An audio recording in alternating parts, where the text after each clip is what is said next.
The candle shop window glowed like a beacon in the dusty twilight of Seattle, Washington Territory, and Cole Harrison knew he should ride past without stopping. But something about that warm light made his chest ache with a loneliness he had been trying to outrun for 3 years. It was late September in 1882, and the streets were crowded with miners, loggers, and merchants preparing for the coming winter. Cole had just finished a cattle drive from eastern Washington, delivering a herd to the stockyards near the waterfront. His pockets were heavy with wages, but his heart felt emptier than the plains he had crossed. At 26 years old, he had spent the better part of his adult life on horseback, moving from ranch to ranch, never staying anywhere long enough to call it home. The Candlemaker's shop stood on the corner of 2nd Avenue and Columbia Street, its painted sign reading, "Fletcher's Fine Candles and Wax Goods," in careful lettering. Through the window, Cole could see rows of white tapers hanging from wooden racks, their wicks perfectly straight, waiting to be sold. But it was not the candles that caught his attention. It was the young woman standing at a long wooden table, her sleeves rolled up to her elbows, carefully dipping a bundle of wicks into a large pot of melted tallow. She moved with practiced grace, her movements rhythmic and sure. Dip, lift, wait for the wax to cool and harden, then dip again. Each motion added another thin layer to the growing candles. The lamplight caught the copper tones in her brown hair, which she had pinned up loosely, though several strands had escaped to frame her face. Even from outside, Cole could see the concentration in her expression. The way she bit her lower lip slightly as she worked. He dismounted and tied his horse to the hitching post, telling himself he needed candles for the boarding house room he had taken for the week. It was a thin excuse, but it got him through the door. A bell chimed as he entered, and the warm smell of beeswax and tallow enveloped him. The shop was cozy despite its size, with shelves lining every wall, displaying candles of various shapes and sizes. There were plain tapers for everyday use, decorative pillars for parlors, and small tea lights for warming pots. The young woman looked up from her work, and Cole felt his breath catch. Her eyes were an unusual shade of gray-green, like sage after rain, and they held a warmth that matched the candlelight surrounding her. She smiled politely, setting down her bundle of partially formed tapers. "Good evening, sir. Welcome to Fletcher's. How may I help you?" Her voice was gentle but clear, with a slight Eastern accent that suggested she had not been in the Washington Territory long. Cole removed his hat and held it awkwardly in his hands, suddenly aware of how dusty and trail-worn he must look. "Evening, madam. I was hoping to purchase some candles. Just moved into a room at the boarding house on 1st Avenue, and they did not provide any." "Of course." She wiped her hands on her apron and came around the table. "We have several varieties. The tallow candles are most economical, but if you prefer a cleaner burn with less smoke, I would recommend beeswax. They cost more, but they last longer." "Beeswax sounds fine," Cole said, though he would have agreed to anything she suggested. "How many would you recommend for a single room?"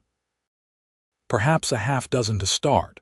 That should last you a few weeks if you are not burning them all night." She moved to one of the shelves and began selecting candles, examining each one with a critical eye before adding it to her collection. "These are some of my better ones. The wicks are perfectly centered, so they will burn evenly." "You made these yourself?" She nodded, a hint of pride crossing her features. "Yes, sir. I have been learning the trade from my uncle since I arrived in Seattle 3 months ago. He runs the shop, but his hands trouble him these days, so I do most of the dipping and molding now." "You do fine work," Cole said, and he meant it. The candles she had selected were uniform in width, smooth-surfaced, and perfectly straight. I have seen plenty of candles that were lumpy or crooked. These look professional." A genuine smile lit her face, and Cole felt something warm unfold in his chest. "Thank you. That is kind of you to say. My uncle is a good teacher, though I suspect I have tried his patience more than once while learning." "I doubt that," Cole found himself saying. "You look like someone who takes care with her work." She glanced at him with those sage-colored eyes, and he saw a flicker of surprise, as if compliments were not something she received often. Then she ducked her head slightly, wrapping the candles in brown paper with deft movements. "That will be $1.50, she said, her voice a touch softer than before. Cole pulled out his wages and counted out the money, then added an extra quarter. "For your trouble, madam, and for the recommendation about the beeswax." "Oh, that is not necessary," she protested, but he was already pressing the coins into her palm. "I insist. Good advice is worth paying for." Their fingers brushed during the exchange, and Cole felt a jolt of awareness run up his arm. She must have felt something too, because she pulled back quickly, color rising in her cheeks. "Thank you, Mr. Harrison. Cole Harrison. Mr. Harrison." She tucked a loose strand of hair behind her ear, a nervous gesture that Cole found endearing. "I am Grace Caldwell. My uncle is Samuel Fletcher. He stepped out to make a delivery, but he should return soon if you need anything else." "Grace," Cole repeated, liking the way her name felt on his tongue. "That is a fitting name." She looked at him curiously, waiting for an explanation. "You move with grace," he said simply. "When you were dipping those candles, it looked like a dance." Grace laughed, a soft sound that reminded him of water over stones. "I have never heard it described that way before. My uncle would probably say it looks more like hard work, which it is." "My arms ache something fierce by the end of the day." "I imagine so.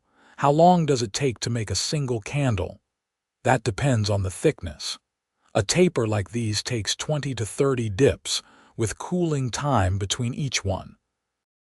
A full day's work might produce 6 or 7 dozen candles if I am working steadily." Cole whistled low. "That is a lot of dipping." "It is meditative after a while," Grace said, leaning against the counter. She seemed more relaxed now, less formal. "You can let your mind wander."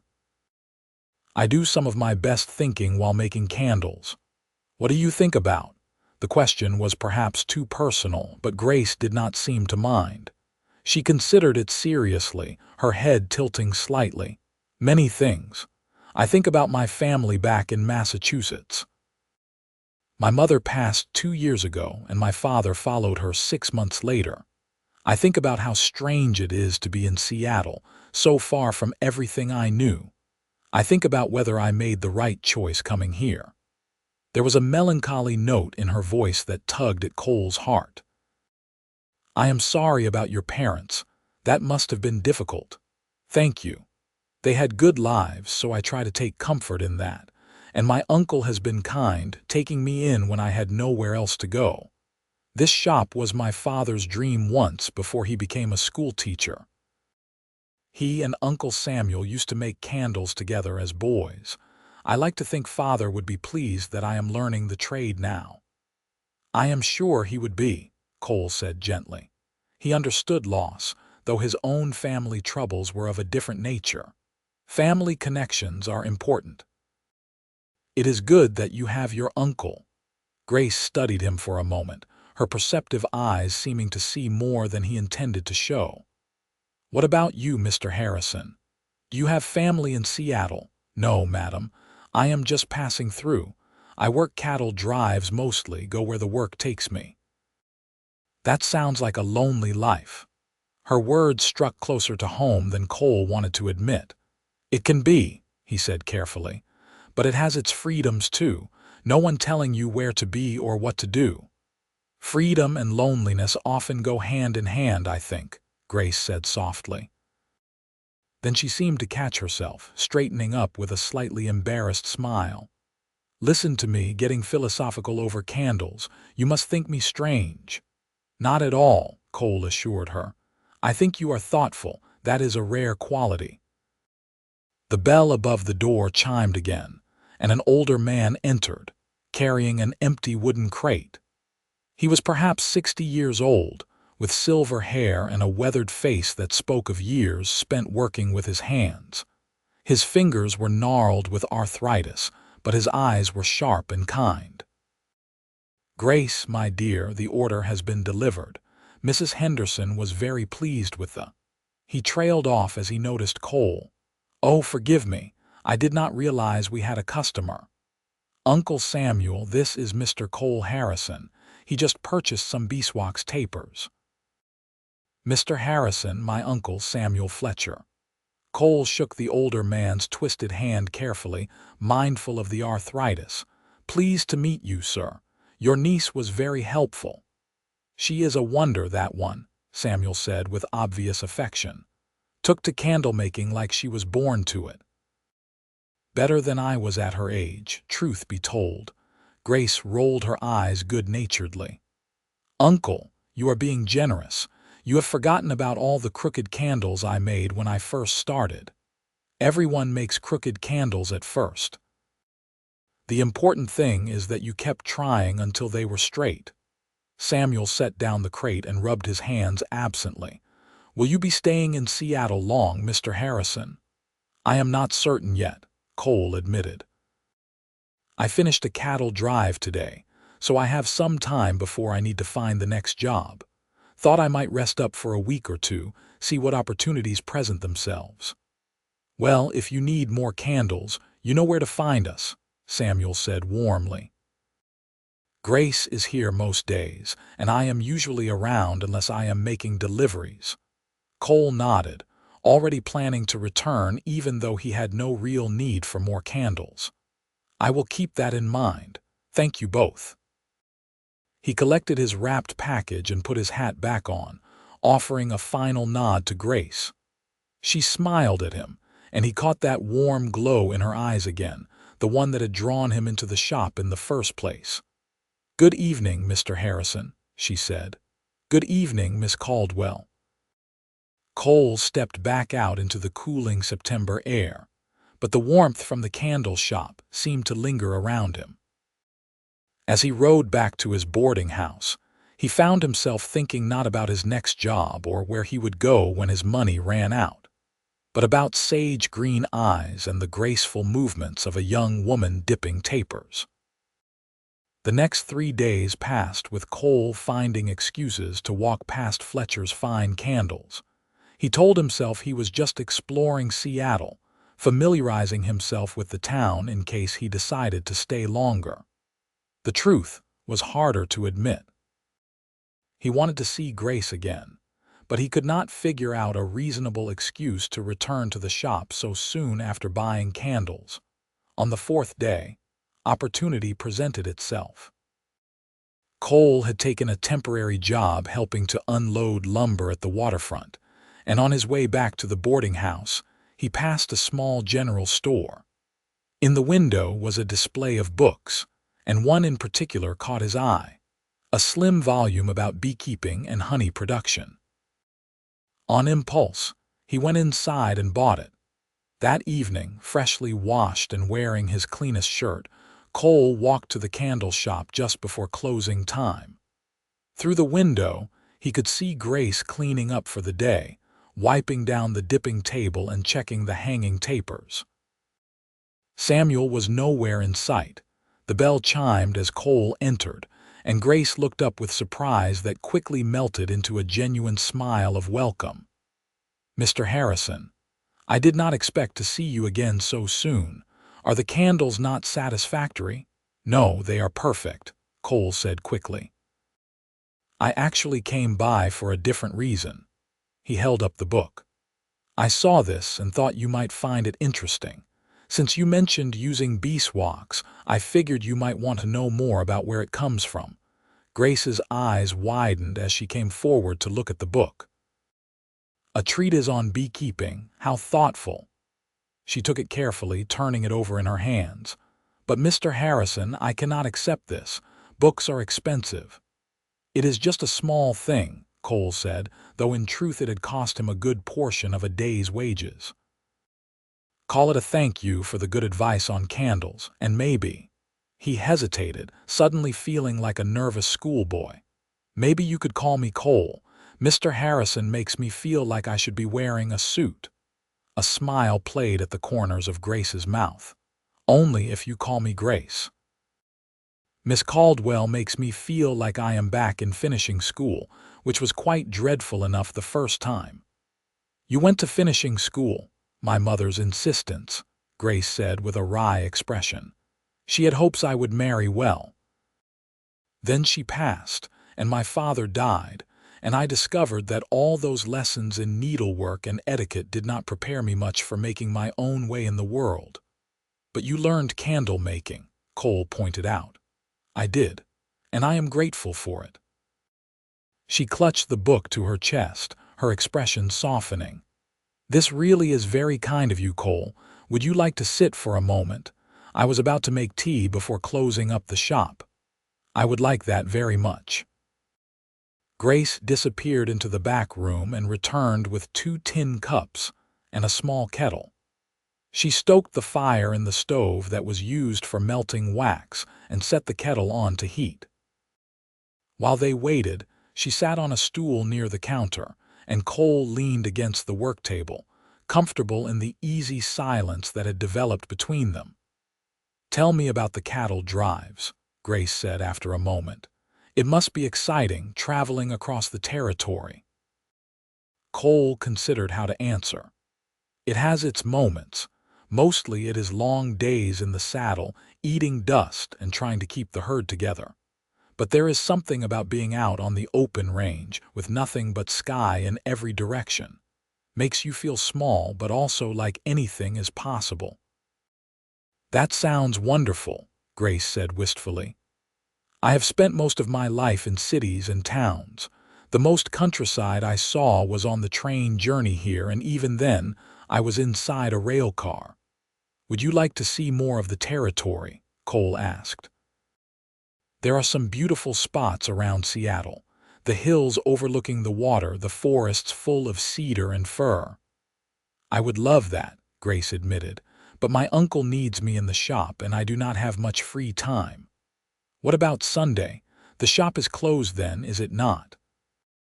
Grace's eyes met his, and Cole saw both interest and uncertainty there. "Are you asking if I would like to go somewhere with you on Sunday? If that would be appropriate," Cole said quickly. "I do not want to presume. We barely know each other."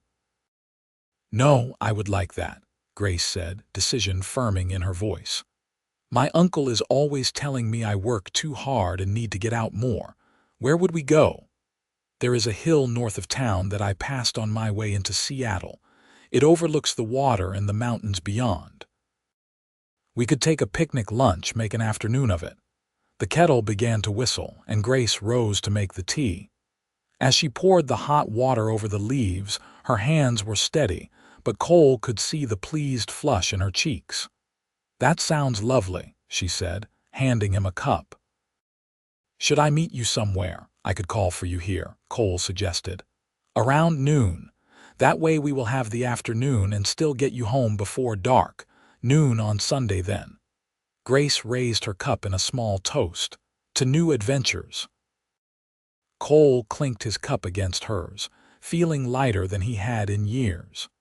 To new adventures. They talked for another hour, the conversation flowing easily between them. Grace told him about her childhood in Massachusetts, about her father's school and her mother's garden. Cole found himself sharing things he rarely spoke about. His own childhood in Texas, his parents' death from cholera when he was 16, the years he had spent drifting because he no longer had a place to call home. "Is that why you keep moving?" Grace asked gently. "Because nowhere feels like home anymore." Cole had never articulated it so clearly, but she was right. "I suppose so. Every town starts to feel the same after a while. The faces change, but the loneliness does not." "I understand that feeling," Grace said. Even with my uncle's kindness, Seattle still feels foreign sometimes, like I am visiting someone else's life instead of living my own. Maybe we are both looking for the same thing, Cole said quietly. A place to belong. Grace's eyes met his, and in the lamplight, they seemed to glow with that same warm light that had first drawn him into the shop. Maybe we are. Sunday dawned clear and crisp, with the kind of golden autumn light that made everything look like it had been painted. Cole rose early and borrowed a picnic basket from the landlady at his boarding house, who was delighted to pack it full of bread, cheese, cold chicken, and apple cake. She gave him a knowing look when he mentioned he was taking a young lady out for the afternoon, but she did not pry, for which he was grateful. He arrived at the candle shop precisely at noon, his hair neatly combed and his boots polished. Grace emerged wearing a simple blue dress and a cream-colored shawl, her hair braided and pinned in a crown around her head. She looked beautiful in the daylight, her face alight with anticipation. Samuel came out to see them off, giving Cole a measuring look that held both approval and warning. "You take good care of my niece, young man. On my honor, sir," Cole promised. "And Grace, you be home before dark, you hear?" "Yes, uncle," Grace kissed his weathered cheek. "Do not work too hard while I am gone." "Who me? I am just going to put my feet up and read the newspaper." Samuel waved them off with a smile. "Now go on. Enjoy your afternoon."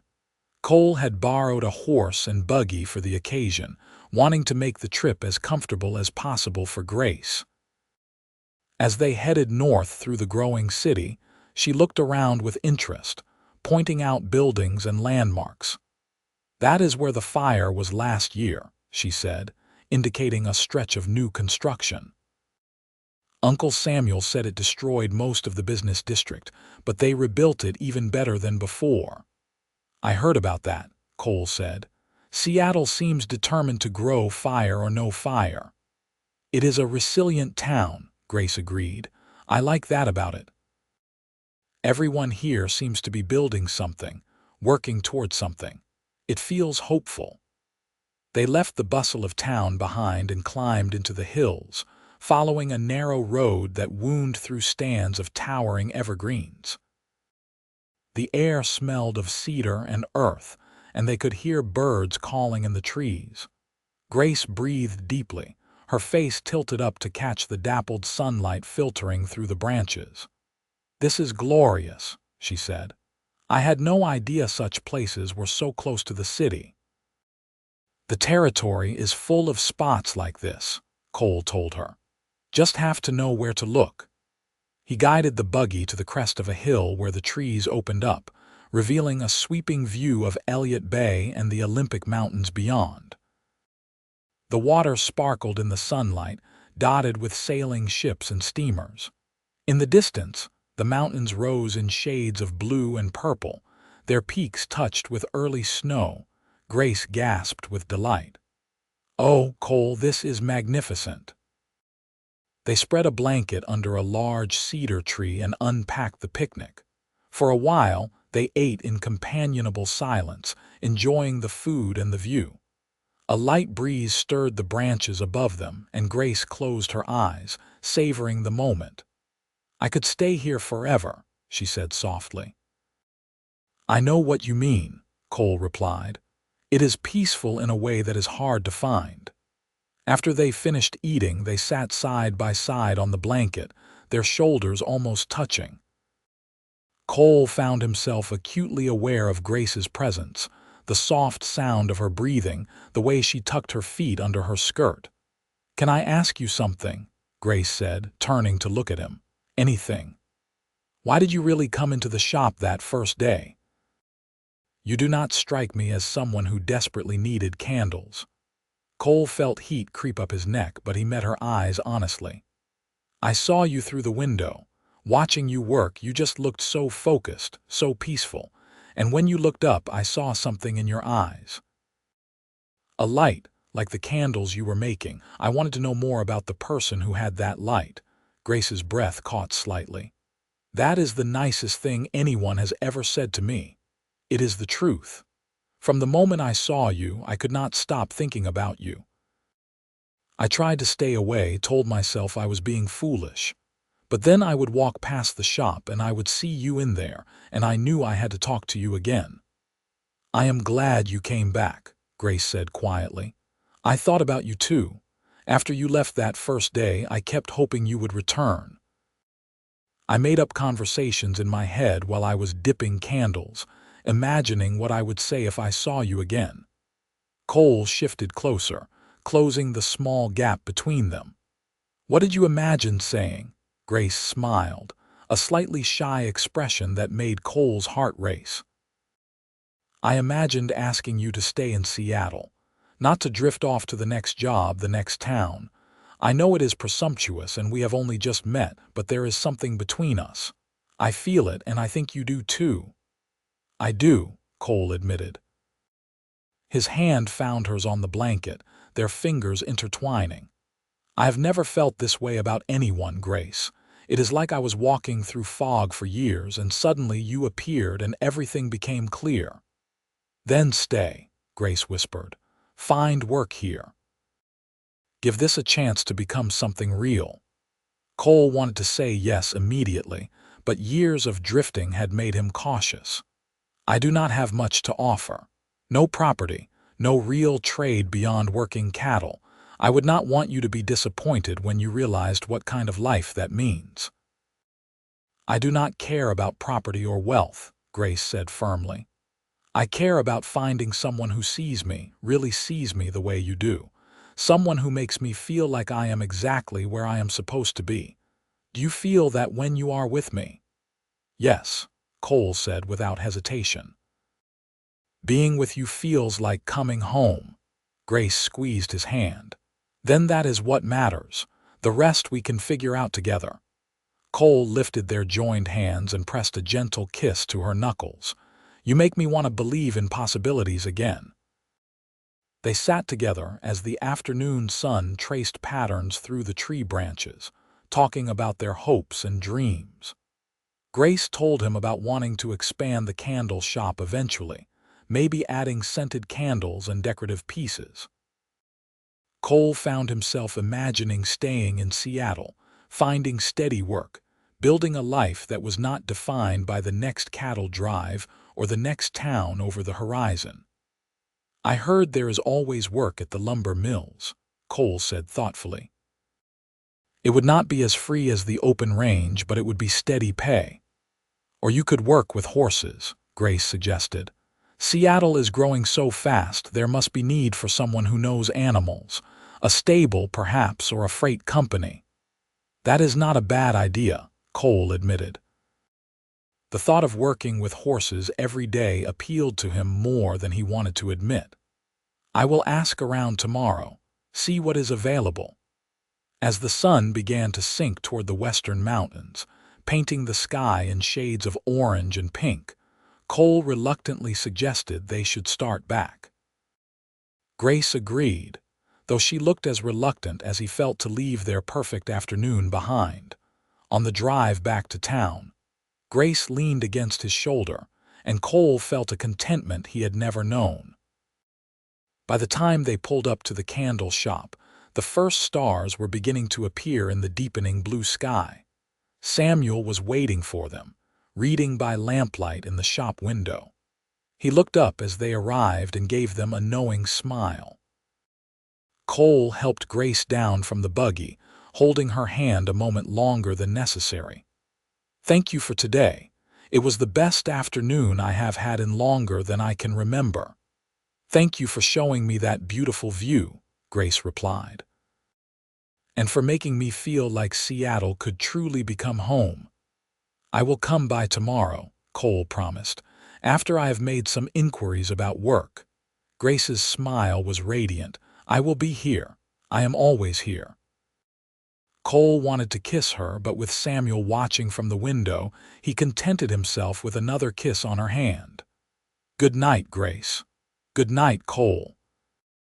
He waited until she was safely inside before climbing back into the buggy. his heart full and his mind already racing with plans for the future. Over the next 2 weeks, Cole threw himself into finding permanent work in Seattle.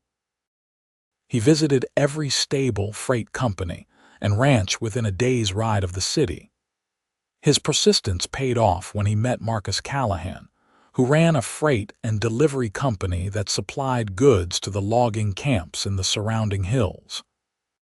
Callahan was a gruff man in his 50s with a sharp eye for horseflesh and honest work. "I need someone who can handle a team in rough country," he told Cole. "The roads up to the camps are more mud and rocks than anything civilized, but the pay is good and the work is steady year-round." "You interested?" "Very interested," Cole said. "I have been driving cattle for years. I know how to handle animals in difficult conditions." Callahan put him through a test, having Cole harness a team of 6 horses to a heavy wagon loaded with supplies. Cole handled it easily, his movements sure and practiced. The horses responded to his calm, confident manner, and within minutes he had them moving smoothly through the Seattle streets and up into the hills. "You will do," Callahan said when they returned. "The job is yours if you want it." 4 days a week, sometimes 5 depending on orders. Pay is $75 a month plus bonuses if you make good time on difficult runs. It was better money than Cole had hoped for, and the work would keep him in Seattle permanently. He shook Callahan's hand. "I want it. When do I start?" "Tomorrow if you are ready. I have a load that needs to go up to Camp 17. It is a 10-hour round trip, rough going in places." "I will be here at dawn," Cole promised. That evening he went to the candle shop with the news. Grace's face lit up when she saw him, and even more when he told her about the job with Callahan's freight company. "Cole, that is wonderful," she exclaimed, coming around the counter to take his hands. "I am so happy for you, for us." "It means I will be staying in Seattle," Cole said, pulling her closer. They were alone in the shop, Samuel having gone upstairs to their living quarters for the evening. "It means I can court you properly if you will have me." "If I will have you," Grace laughed, "as if there is any question." "Yes, Cole Harrison, I will be courted by you. Properly or improperly, I do not much care which." Cole grinned and, giving in to impulse, leaned down and kissed her. It was their first kiss, gentle and sweet, tasting of possibility. Grace made a soft sound and kissed him back, her hands coming up to rest on his chest. When they finally broke apart, both were breathless. Grace's eyes held that glowing light Cole had first noticed, magnified 100 times over. "I am falling in love with you," Cole said, the words coming easily now. "I know it has only been a short time, but I have never been more certain of anything." "I am falling in love with you too," Grace replied, her voice full of wonder. "It is strange, is it not, how quickly it happened? But it feels right, like we were meant to find each other." "Like that candlelight drew me in on purpose," Cole agreed. "Like fate." They spent the next hour talking about the future, making tentative plans. Cole would keep his room at the boarding house for now, but eventually, if things continued as they hoped, he would look for a small house they could share after they married. Grace blushed when he mentioned marriage, but she did not protest the idea. "I should warn you," Grace said with mock seriousness. "My uncle will want to have a proper talk with you about your intentions. He is protective of me."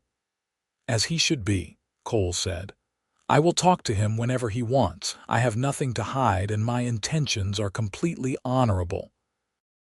"All of them," Grace teased, her eyes sparkling.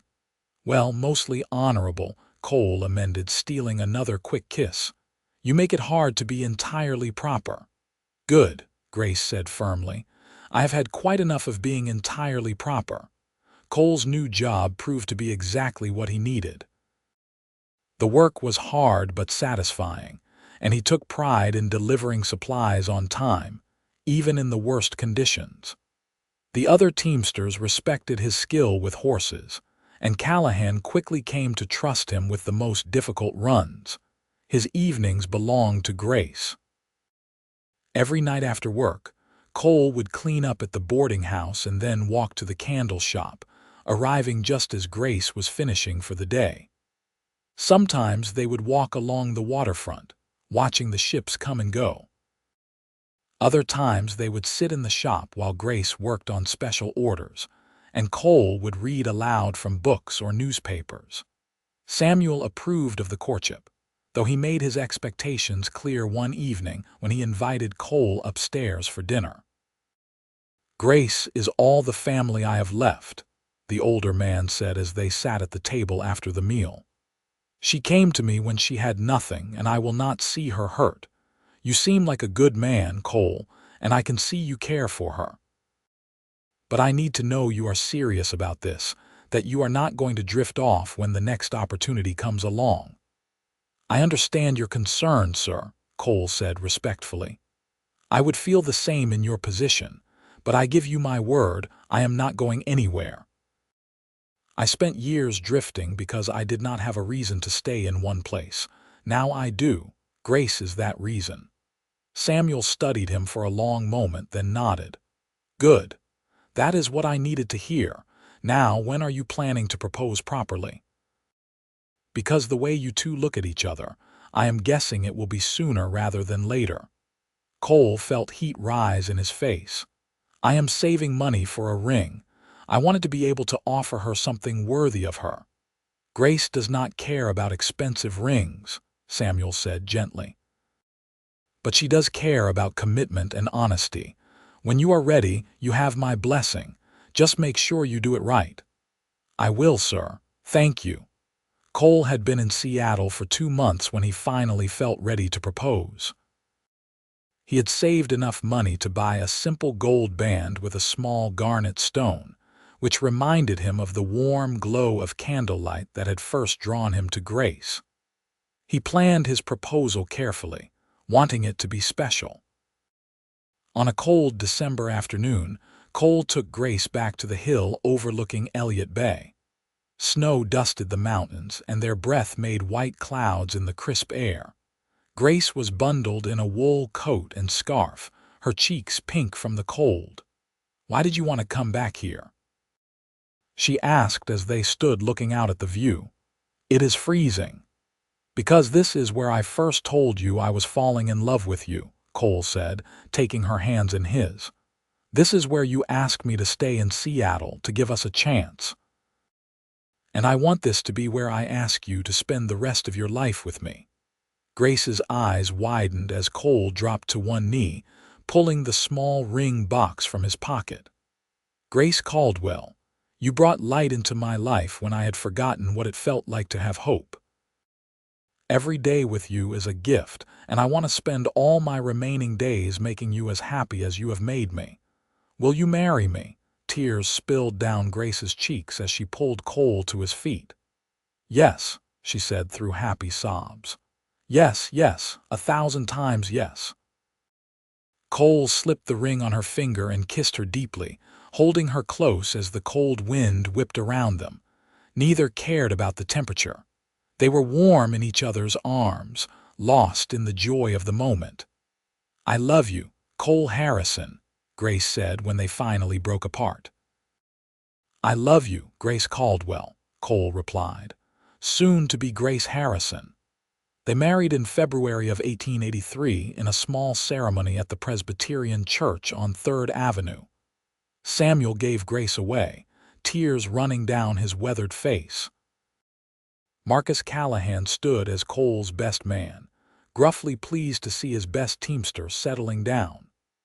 A handful of friends from the candle shop and the freight company filled the pews, smiling as the young couple exchanged their vows. Grace wore a simple white dress she had made herself, and she carried a bouquet of dried flowers and candles wrapped in lace. When the minister pronounced them husband and wife, Cole kissed her with such joy that the small congregation burst into applause. They moved into a modest house on Marion Street, just a few blocks from the candle shop. It was a two-room cottage with a tiny kitchen and a bedroom barely big enough for a bed, but to Cole and Grace, it was paradise. Cole went to work each morning whistling, and Grace continued helping Samuel in the shop, now as a married woman instead of a dependent niece. Their first year of marriage was blissfully happy. They spent their evenings cooking simple meals together, reading by candlelight, and talking about their dreams for the future.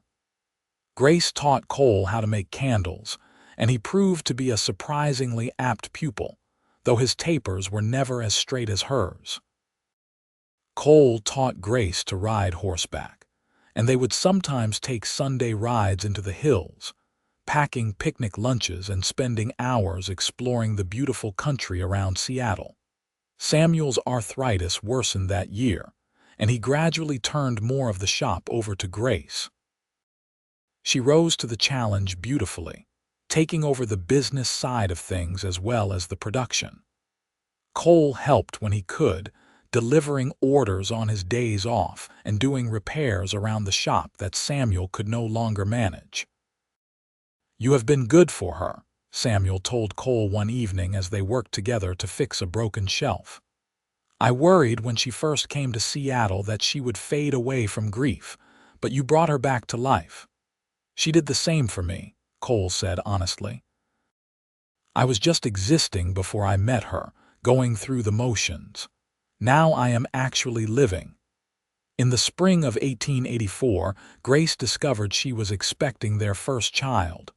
Cole was overjoyed, though also terrified. He had no experience with babies, and the thought of being responsible for a tiny life was overwhelming. "You will be a wonderful father," Grace assured him, taking his hand and placing it on her still flat stomach. "You are kind and patient and strong. Our child will be lucky to have you."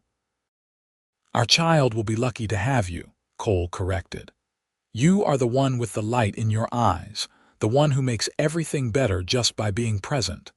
Grace went into labor on a cold November night. Cole paced the small cottage while the midwife worked, feeling helpless and desperate. When he finally heard the cry of a baby, he rushed into the bedroom to find Grace exhausted but smiling, holding a tiny bundle wrapped in blankets. "It is a boy," she said softly. "We have a son." Cole looked down at the baby's small, scrunched face and felt his heart expand in a way he had not known was possible. "He is perfect. You are perfect." They named him Samuel after Grace's uncle, who was so moved by the honor that he cried openly. Little Samuel had his mother's eyes and his father's dark hair, and from the beginning, he was a calm, happy baby who rarely fussed. Cole proved to be a devoted father, rising in the night to help with feedings and walking the floor with Samuel when he could not sleep. Grace would watch them together, her husband's large, work-roughened hands cradling their tiny son with infinite gentleness, and she would feel overwhelmed with love for both of them. As Samuel grew, the cottage began to feel too small. Cole had been saving money steadily, and by the time Samuel was 2 years old, they had enough to buy a larger house on a piece of land outside the city.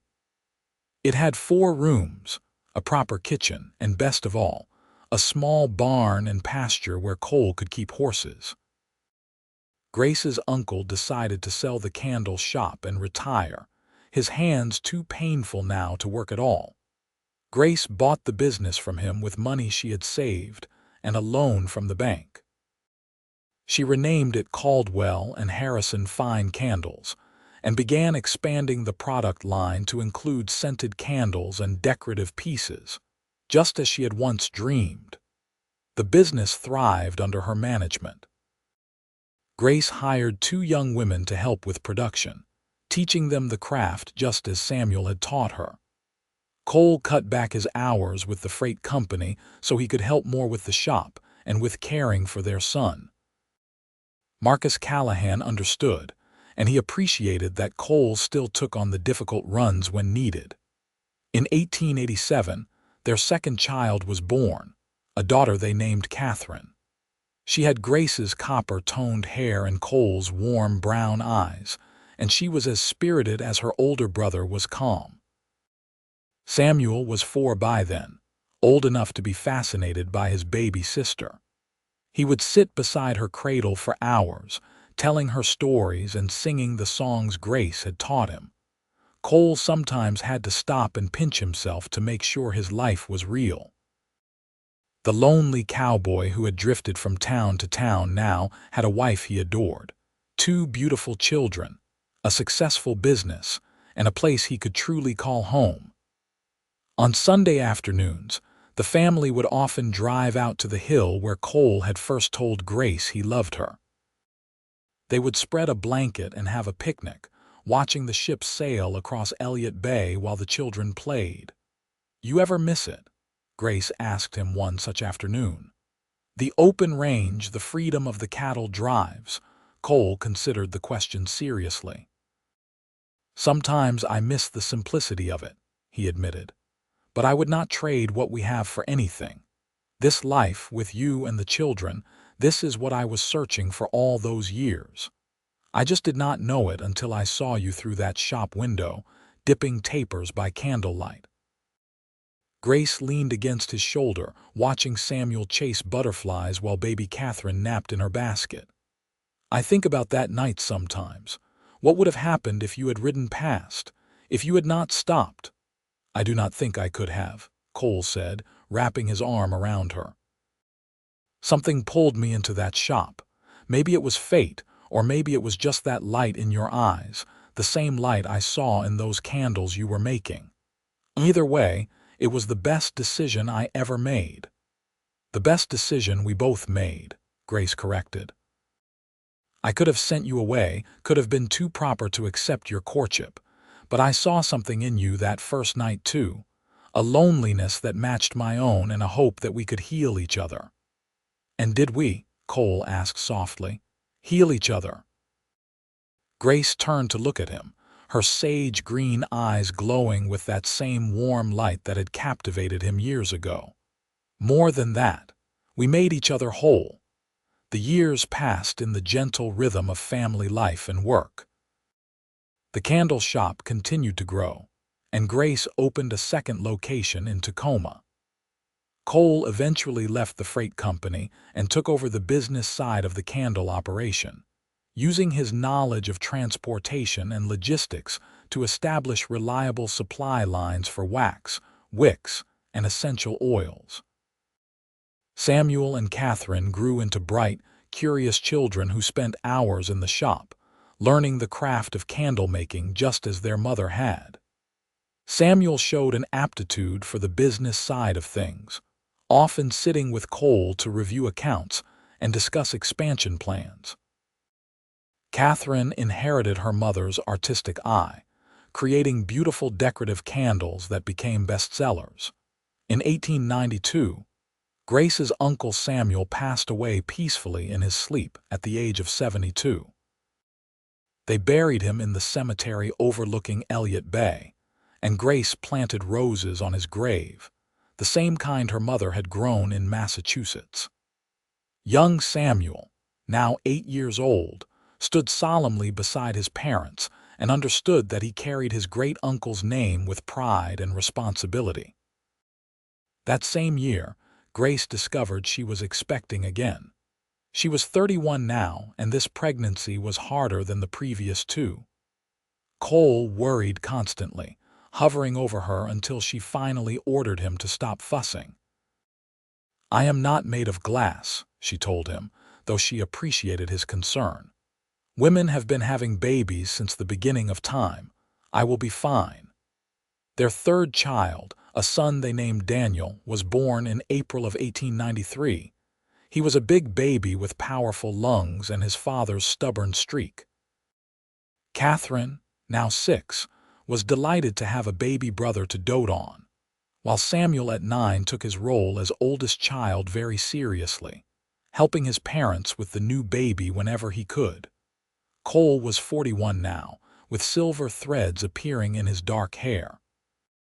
He had settled into middle age with Grace, his body still strong from years of physical work, but softer around the middle than it had been in his drifting days. Grace was still beautiful to him, perhaps even more so than when they first met. The years had added character to her face, laugh lines around her eyes and mouth that spoke of a life well lived and full of joy. On their 10th wedding anniversary in 1893, Cole arranged for the children to stay with friends so he could take Grace back to the hill where they had courted and where he had proposed. It was February, cold and clear, and they bundled up in heavy coats and scarves. "I cannot believe it has been 10 years, Grace said as they stood looking out at the familiar view. "It feels like yesterday and also like forever." "The best 10 years of my life," Cole said, pulling her close. "Thank you for asking me to stay in Seattle that first day. Thank you for believing we could build something real together." "Thank you for stopping at the candle shop," Grace replied. "For seeing the light in my eyes and wanting to know more. For being the man I did not know I was searching for." They kissed as the winter wind whipped around them, just as they had on the day Cole proposed. And just like that day, neither of them cared about the cold. They were warm in each other's arms, warmed by a love that had only grown deeper and stronger with time. The candle business continued to expand through the 1890s. By 1898, Caldwell and Harrison Fine Candles had 4 locations across Washington and Oregon, and their products were sold in general stores and specialty shops throughout the Pacific Northwest. Grace had achieved her dream of building something lasting, something that could be passed down to her children. Samuel, now 14, worked in the shop after school, learning every aspect of the business. He was tall like his father, with his mother's thoughtful eyes and a natural head for numbers. Catherine, 11, was becoming an accomplished candle artist, creating elaborate designs that fetched premium prices. Little Daniel, now 5, was the wild card, more interested in horses and the outdoors than in candle making, but he loved hearing his father tell stories about the old cowboy days. Cole still took Daniel out to the barn every morning to help feed and care for the horses they kept.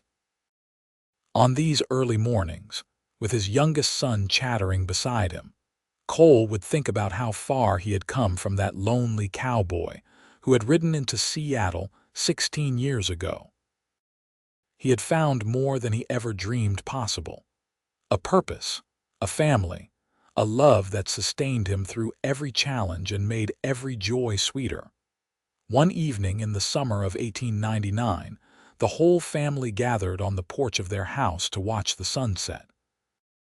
Grace sat in the rocking chair Cole had built for her, Daniel on her lap even though he was getting too big for it.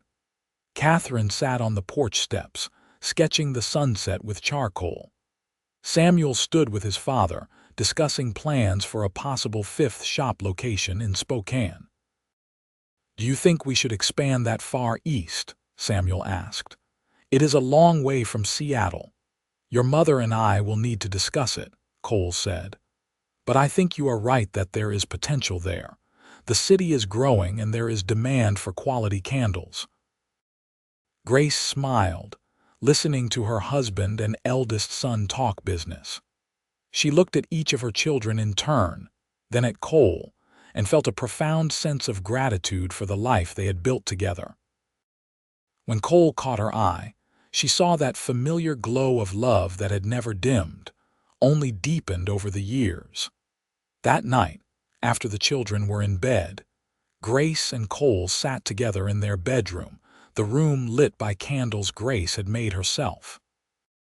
They were scented with lavender, a recent addition to the product line that had proven very popular.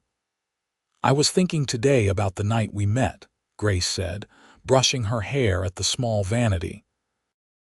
"About how strange and wonderful it was that you happened to ride past the shop at exactly the right moment."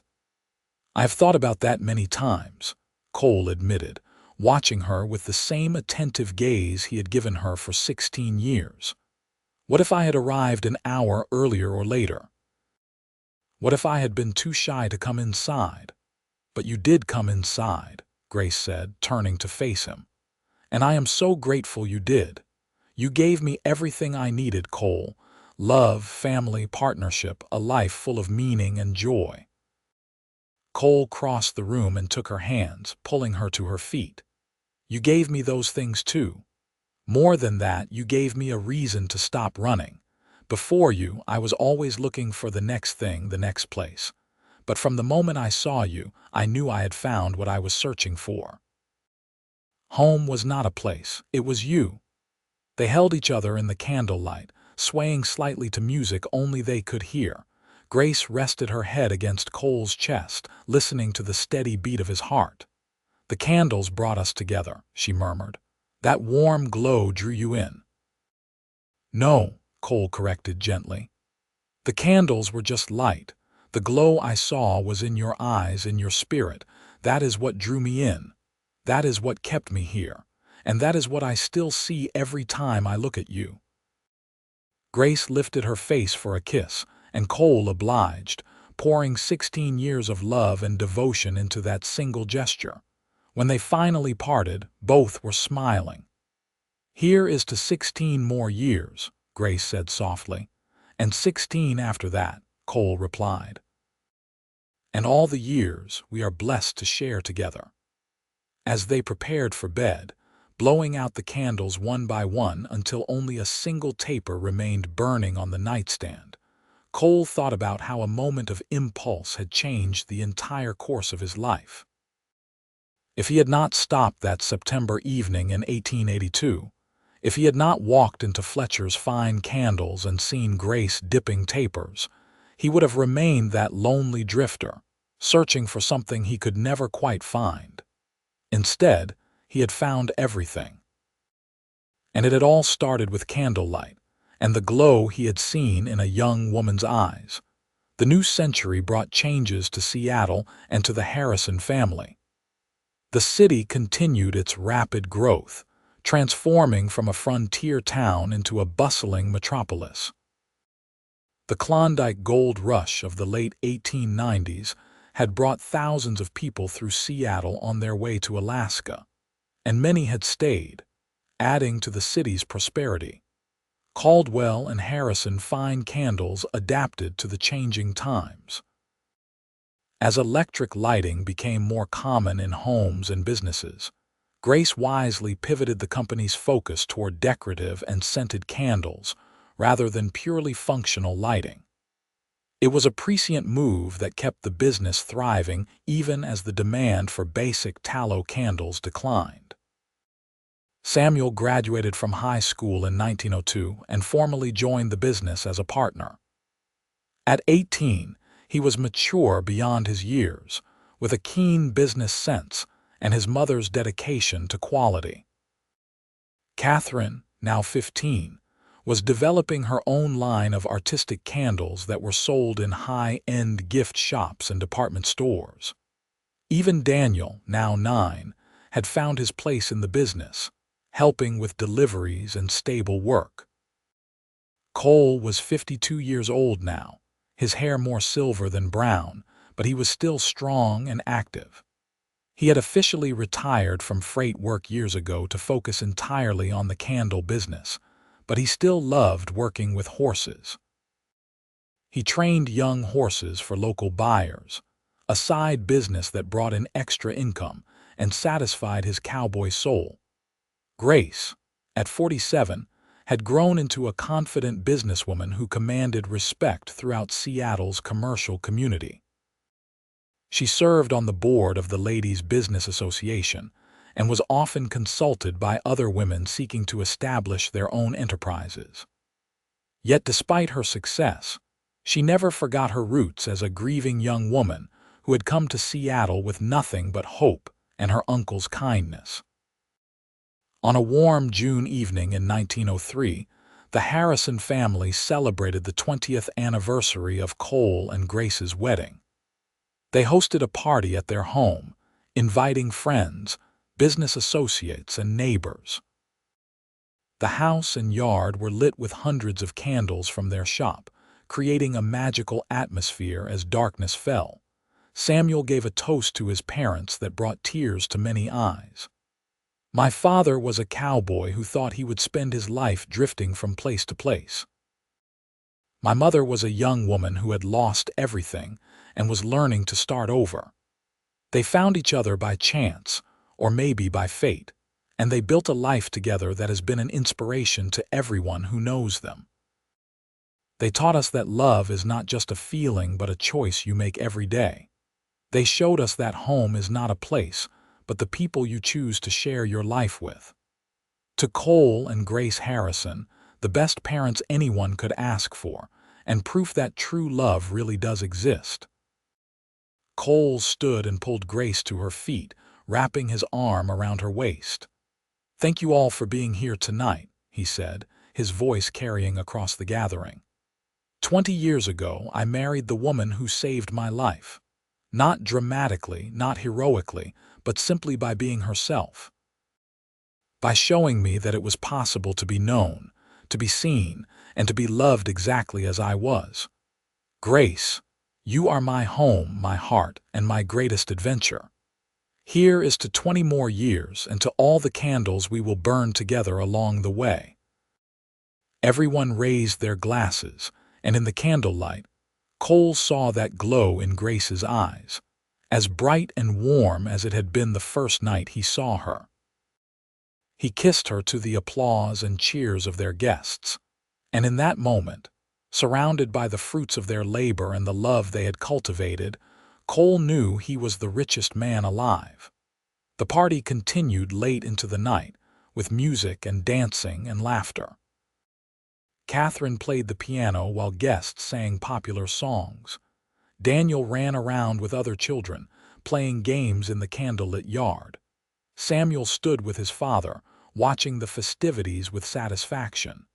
"You and Mother built something special," Samuel said. "Not just the business, but this.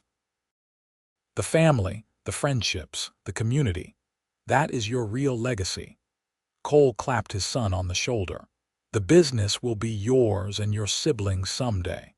But the most important thing your mother and I can pass on to you is this: find someone who makes you want to stop running. Find someone whose eyes glow with the same light that burns inside you. And when you find them, do not let them go." "I will remember that," Samuel promised. As the evening wound down and guests began to depart, Grace and Cole found a quiet moment alone in the garden.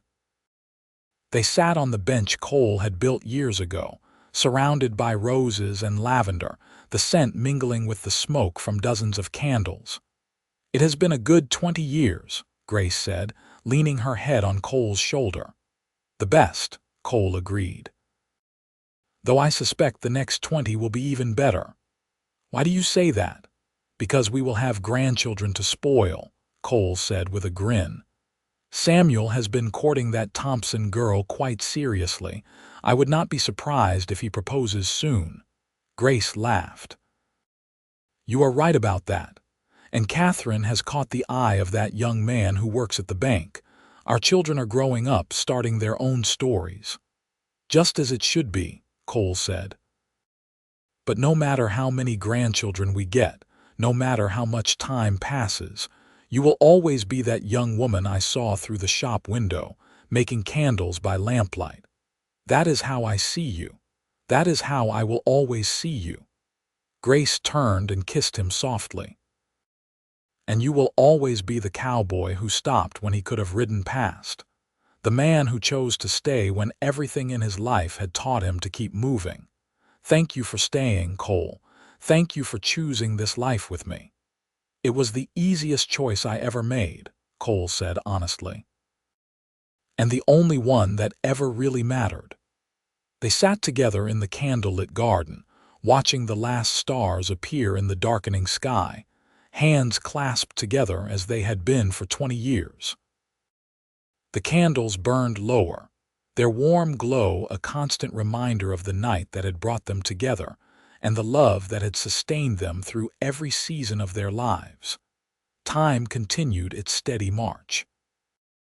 Samuel married his sweetheart, Emily Thompson, in 1904, and they had their first child, a son, the following year. Cole and Grace became grandparents at 53 and 48 respectively, and they doted on little Joseph with all the enthusiasm of people who had waited eagerly for this new generation. Catherine married in 1907 to the banker, David Morrison, and they had twin daughters in 1908. Daniel, the youngest, grew into a tall, strong young man who combined his father's cowboy spirit with his mother's business acumen. He took over the horse training side of the family business and expanded it considerably, breeding and training horses that were sought after throughout the Pacific Northwest. The candle business remained strong, though it looked very different from the simple shop Grace's uncle had run. By 1910, Caldwell and Harrison Fine Candles had 12 locations across 3 states and employed over 50 people. Grace had proven that a woman could build and run a successful enterprise, and she was frequently asked to speak at business conferences about her experiences. Cole supported his wife's work proudly, never feeling diminished by her success. He managed the logistics and transportation side of the business, ensuring that raw materials came in and finished products went out efficiently. His years as a teamster served him well, and he was known for his fair dealing and reliability. In 1912, Cole and Grace celebrated their 31st wedding anniversary by taking a train trip to San Francisco, leaving the business and grandchildren in the capable hands of their children. It was their first extended vacation in years, and they savored every moment of it, walking along the San Francisco waterfront one evening, watching the sun set over the Pacific Ocean. Cole reflected on the journey that had brought them here. "Do you remember what you said to me that day on the hill?" he asked Grace.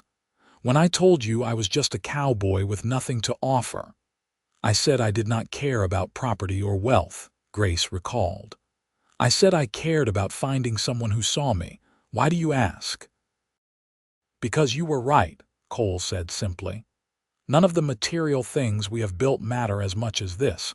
You seeing me, me seeing you. That is what has sustained us through everything."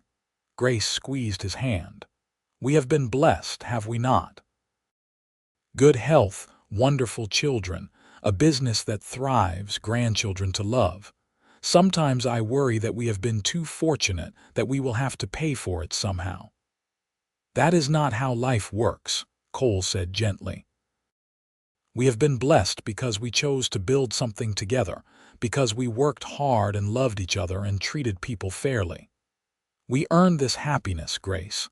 We do not have to apologize for it or fear losing it." "You are right," Grace said, relaxing into his side. "I am just being silly." "You are never silly," Cole corrected. "Thoughtful, yes. Caring, absolutely, but never silly." They returned to Seattle refreshed and ready to dive back into the rhythm of their lives. Cole was 61 now, and he had begun to think about retirement. Not completely, but perhaps stepping back from the day-to-day operations of the business. Samuel was fully capable of taking over, with Catherine and Daniel as his partners. Grace, at 56, was also ready to slow down. She wanted more time to spend with her grandchildren, to travel with Cole, to simply enjoy the fruits of decades of hard work. In 1913, they made it official. Samuel became the primary owner and president of Caldwell and Harrison Fine Candles, with Catherine as vice president of design and Daniel as vice president of operations. Cole and Grace retained partial ownership and would consult as needed, but they were no longer responsible for daily decisions. "It is strange," Grace said on their first day of retirement. "I have worked every day for over 30 years. I am not sure what to do with myself." "We will figure it out together," Cole assured her. "We always do." They settled into a new routine. Mornings were for sleeping late and leisurely breakfasts. Afternoons were for visiting grandchildren or working in the garden. Evenings were for reading, talking, and enjoying each other's company. Once a month, they still drove out to the hill where Cole had proposed, now a family tradition that sometimes included children and grandchildren.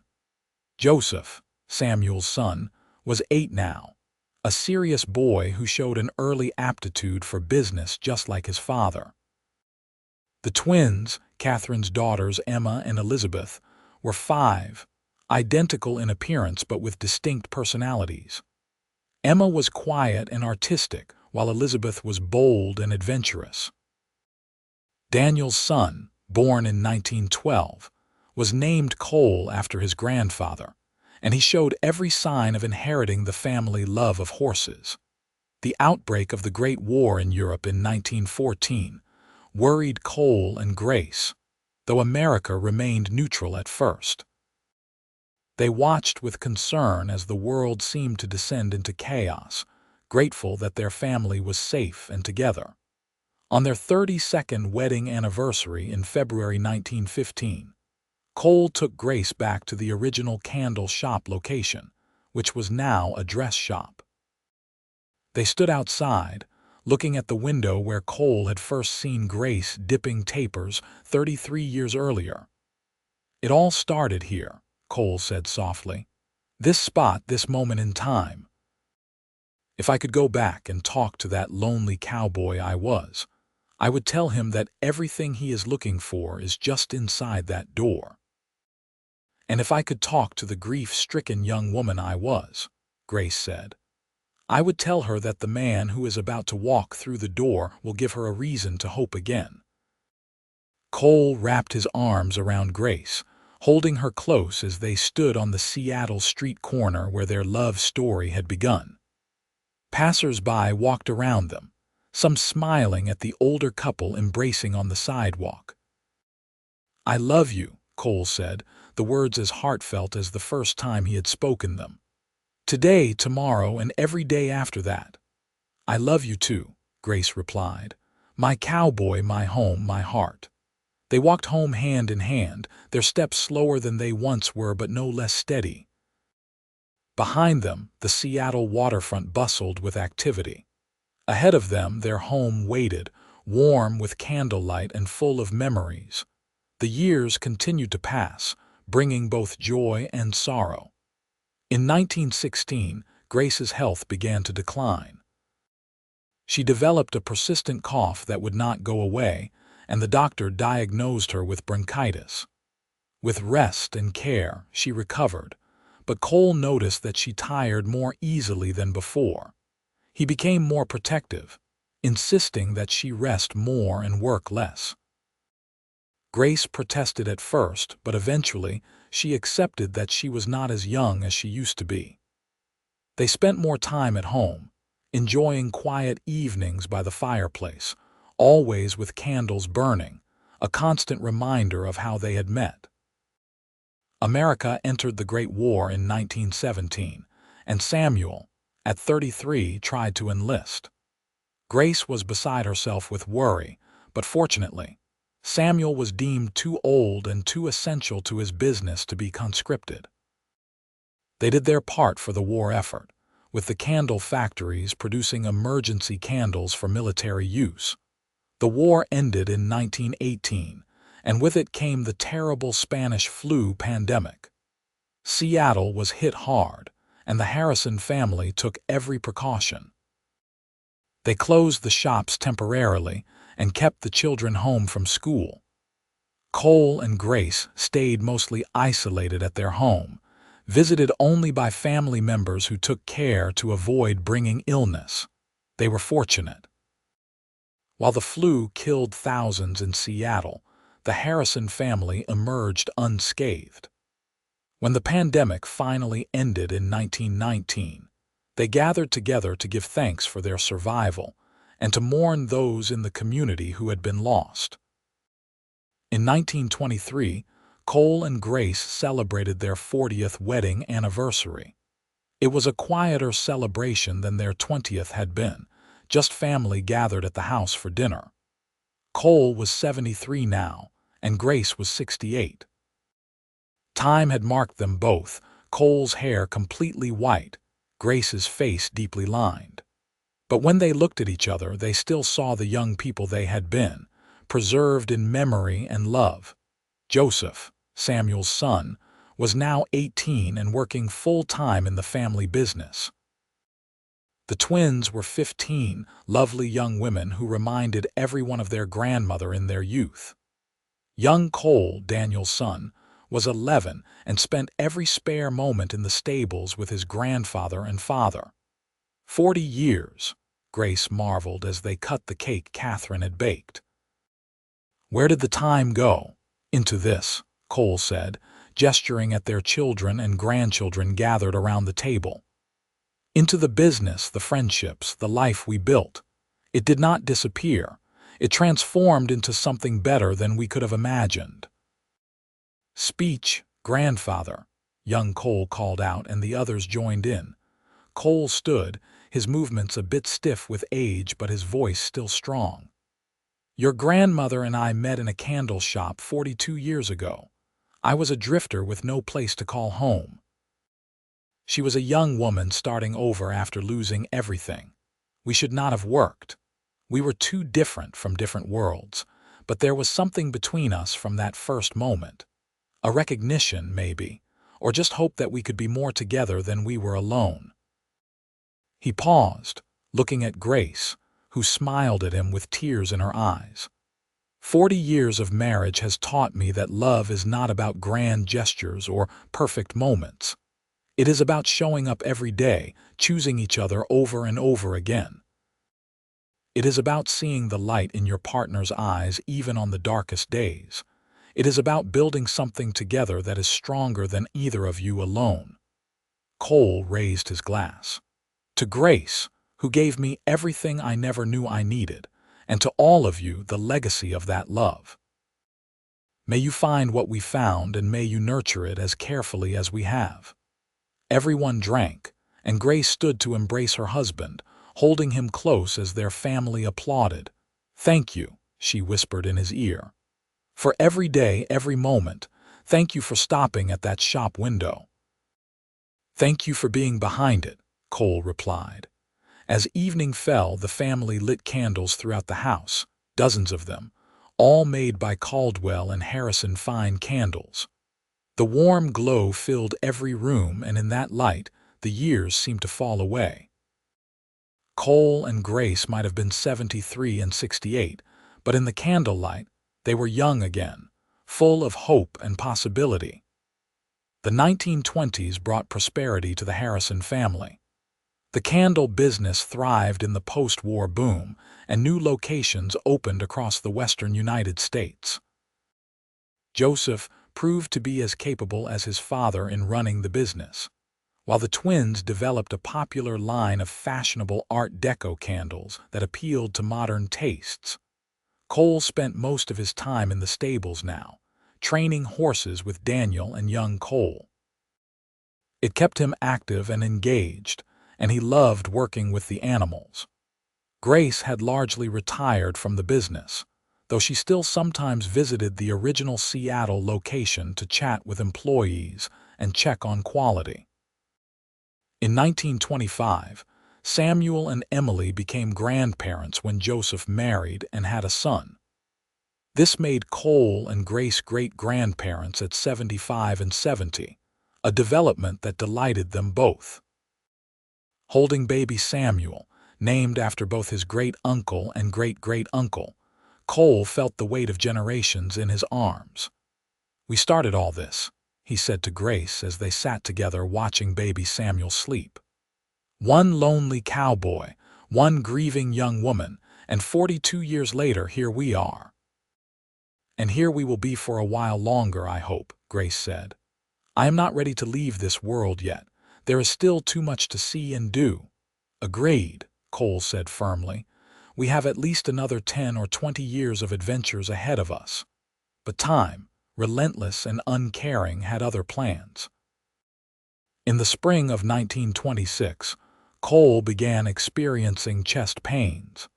He dismissed them at first as indigestion or muscle strain, but when they became more frequent, Grace insisted he see a doctor.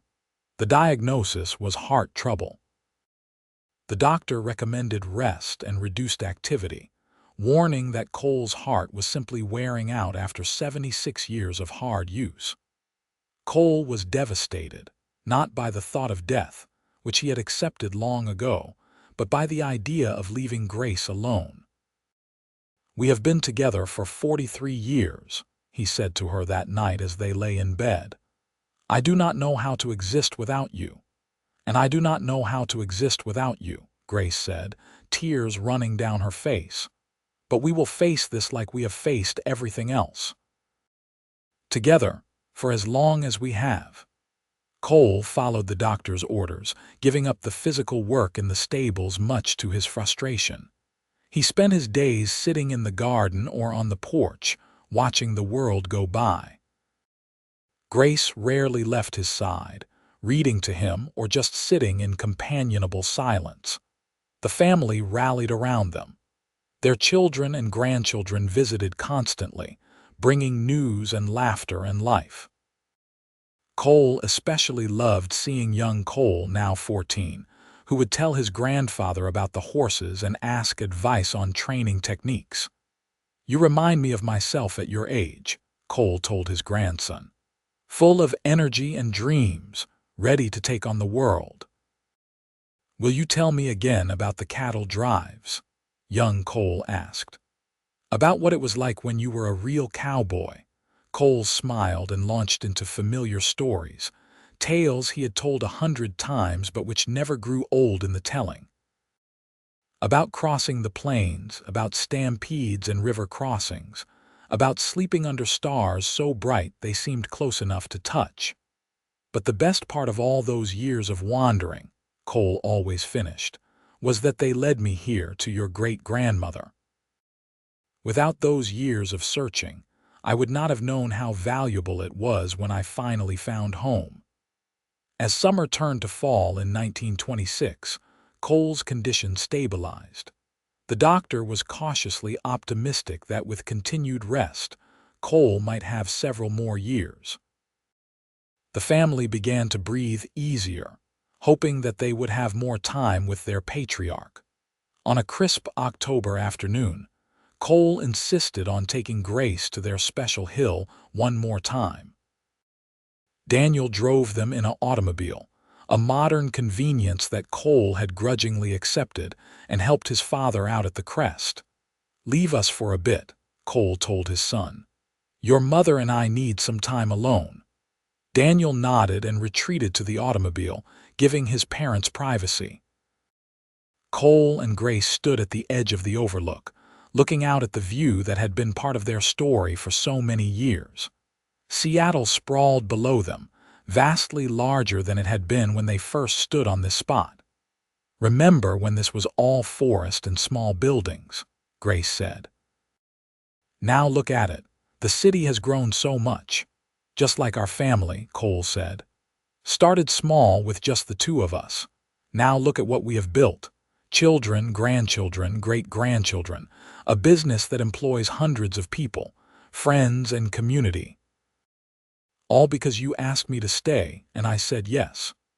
Grace leaned against him, and Cole wrapped his arms around her, ignoring the tightness in his chest. They stood that way for a long time, watching clouds move across the sky and birds wheel overhead. "If this is our last time here," Cole said quietly, "I want you to know something. Every day with you has been a gift. Every moment, even the hard ones, has been worthwhile because we faced them together. You took a broken, lonely man and made him whole. You gave me purpose and love and a reason to believe in tomorrow. I cannot imagine a better life than the one we have lived."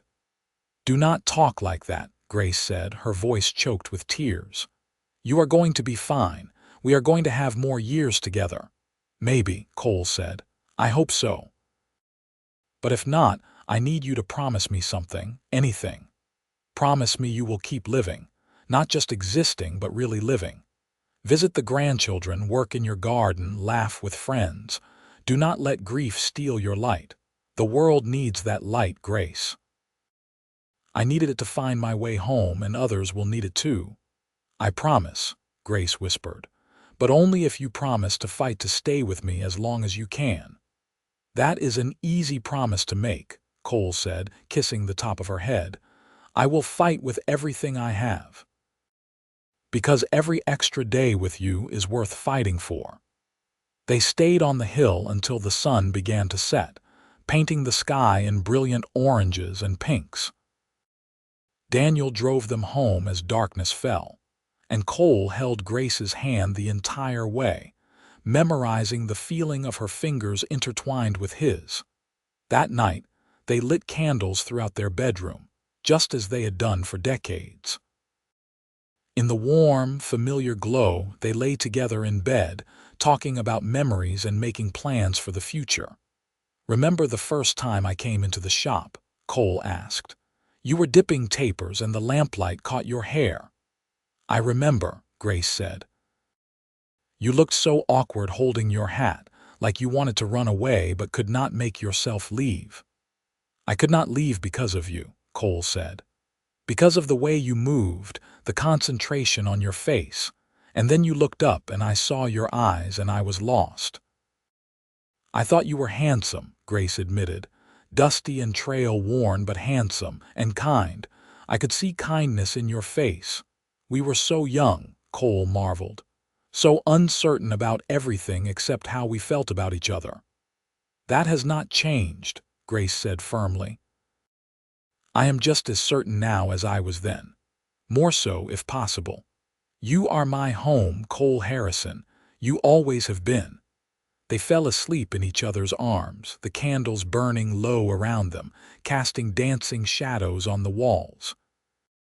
Cole's last thought before sleep claimed him was gratitude for the life they had built and hope that he would wake to see another morning with Grace beside him. He did wake the next morning, and many mornings after that. The months passed, and Cole's heart continued to beat, defying the doctor's predictions. He remained weak and easily tired, but he was alive, and he savored every moment. Christmas of 1926 found the entire Harrison clan gathered at Cole and Grace's home. 4 generations under one roof, children running and playing while adults talked and laughed. The house was filled with candles, their warm light creating a magical atmosphere. Cole sat in his favorite chair by the fireplace, baby Samuel, his great-grandson, asleep in his arms. He watched his family with deep contentment, knowing he had been granted a precious gift. Time to see the fruits of his life's work, to be surrounded by love and legacy. Grace brought him a cup of tea and sat on the arm of his chair, her hand resting on his shoulder. Quite a party, she said softly. Quite a life, Cole corrected. Thank you for giving it to me. We gave it to each other, Grace said. Neither of us would be here without the other. As the evening wound down and family members began to depart, young Cole approached his great-grandfather. Can I ask you something? Of course, son. How did you know great-grandmother was the one, that she was worth staying for? Cole considered the question seriously. I saw a light in her eyes, not just reflected candlelight but something deeper. A glow that came from inside her, from her spirit. And I recognized it because it matched a light I had inside me, one I had almost forgotten was there. When you find someone whose light matches yours, someone who makes you want to be better and braver and more hopeful, that is how you know. Young Cole nodded thoughtfully. I hope I find that someday. You will, Cole assured him. Just keep your eyes open and your heart ready, and when you see it, do not ride past. Stop and take the chance, no matter how scared you are. I will, grandfather, I promise. Cole lived to see another spring, another summer. In August of 1927, he and Grace celebrated their 44th wedding anniversary with a quiet dinner at home. Cole was 77 now, frail but still present, still engaged with life. 44 years, he said, echoing Grace's words from so many years before. "Where did the time go?" "Into us," Grace said, using his old answer. "Into the love we shared and the life we built." They sat together in the garden that evening, surrounded by roses and lavender, candles burning on the table between them. The scent of the flowers mingled with the candle smoke, and in that moment, time seemed to stand still. "I would not change a single thing," Cole said suddenly. "Not one day, not one moment. Even the hard times were worth it because they were ours." "Neither would I," Grace agreed. "We have been blessed beyond measure." As the stars emerged overhead, Cole felt a deep peace settle over him. He had lived a full life, loved deeply, been loved in return, and left a legacy that would extend far beyond his own years.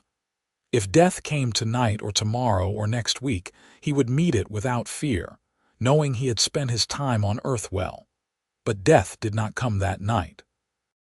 Cole woke the next morning to find Grace beside him, her gray-green eyes watching him with love and relief. "Good morning," she said softly. "Good morning, my love," Cole replied. "Thank you for still being here." "Always," Grace promised. "For as long as you need me, I will be here." Cole lived through the fall and into winter. By December, he was mostly confined to bed, his heart too weak for him to do much more than sit up for meals. The family took turns sitting with him, keeping him company and making sure Grace was not alone in her vigil. On Christmas Eve, the family gathered one last time.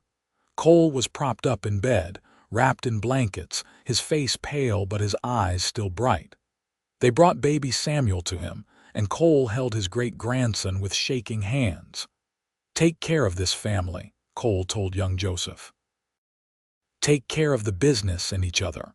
Remember that what matters most is not the money or success, but the love and care you show one another." "We will, grandfather," Joseph promised, tears in his eyes. "We will make you proud." "You already have," Cole said. "All of you." That night, after everyone else had gone home or to bed, Cole and Grace lay together in the candlelit darkness. Cole could feel his heart struggling, each beat requiring more effort than the last. "Grace," he whispered. "I am here," she said, taking his hand. "Right here, just like always. I love you. I need you to know one more time, you were everything to me. Everything good in my life came from you. And you were everything to me," Grace said, tears streaming down her face. "My home, my heart, my love. I would not have survived without you, and I do not know how I will survive losing you." "You will," Cole said with certainty. "Because you are strong, and because our family needs you. And because that light in your eyes, the one that drew me to you all those years ago, is still there. It is still burning bright. Let it guide you forward." "I will try," Grace promised. "I will try to be strong." Cole smiled, his eyes drifting closed. "That is all I ask, that and one more thing." "What is it?" "Remember the cowboy who stopped at your shop window. Remember that he loved you from that first moment, and he never stopped, not for a single day of his life." "I will remember," Grace whispered. "I will never forget." Cole's breathing grew shallow, his grip on Grace's hand loosening. She held him close, whispering words of love and comfort. Until finally, as the candles burned low around them, Cole Harrison drew his last breath and was gone. Grace sat with him for a long time, holding the hand that had held hers for 44 years, crying tears that came from the very depths of her soul. But even in her grief, she felt gratitude. They had been blessed with a love that most people only dreamed of, and that love would sustain her through the dark days ahead. Cole was buried in the cemetery overlooking Elliott Bay, next to Samuel Fletcher, and with room for Grace when her time came. The funeral was attended by hundreds of people, family, friends, employees of the candle company, and people whose lives had been touched by Cole's kindness and integrity over the years. As Grace stood beside his grave, Watching the coffin being lowered into the ground, she thought about the cowboy who had stopped at her shop window 45 years earlier. He had been looking for something, though he had not known what. And he had found it in her eyes, in the glow of candlelight and the warmth of a love that had changed both their lives forever. "Thank you," she whispered to the wind, hoping somehow he could hear. "Thank you for stopping. Thank you for staying. Thank you for loving me." Grace lived for another 5 years after Cole's death. They were difficult years, filled with loneliness and longing, but they were also rich with family and purpose.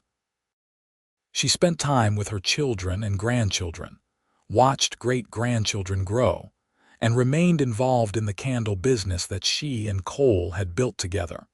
She often sat in her garden, surrounded by candles, talking to Cole as if he were still there. She told him about the family news, about the business, about how much she missed him.